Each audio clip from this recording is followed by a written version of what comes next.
context of man, disguised in the signs of flora, fauna, and fungus.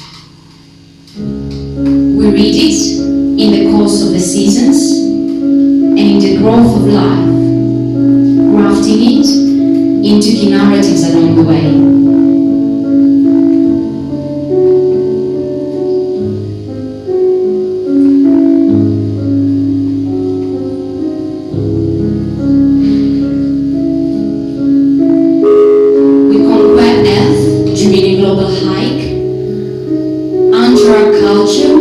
Spirit and nature format the structure of the mind in a unique mixture and generate the distinctive signature of our species.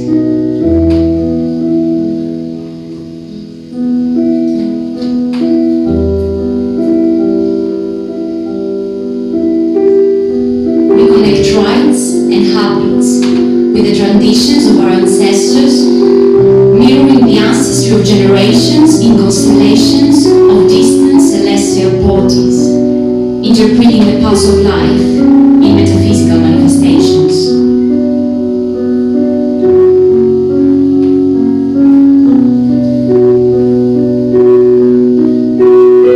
We seek knowledge in the databases of nature, uncover messages in clouds, streams, and forests, dwell on the lunar faces of the ecstasies of love, decode the pulse of existence and the laws of the spirit.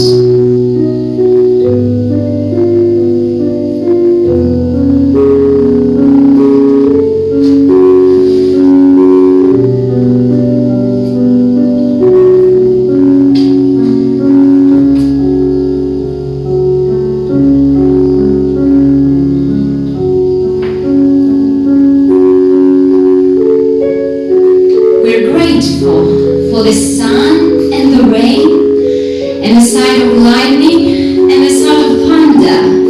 For nature is both the entrance and the path to the underlying order of reality. In light of this, the biggest veteran trees of remarkable age become universal world trees of mythologies in all their grandeur. For no other species stretch as high and eagerly to the peaks of heaven, or is rooted as deep underground as our ancestors' memories. And just consider the scarab that runs around with tiny balls of powerful down. Consider that the down contains tiny eggs with the potential of something very, very great. Consider that its tiny lever are hatched in fesses that through the old commandment of analogy connects the scarab and the dung, with no other than the Egyptian sun god. Consider the great in the small, when the solar disk rolls life-giving across the blue sky. Consider the fine observation and the delicate association. Oh, it makes us rather dizzy.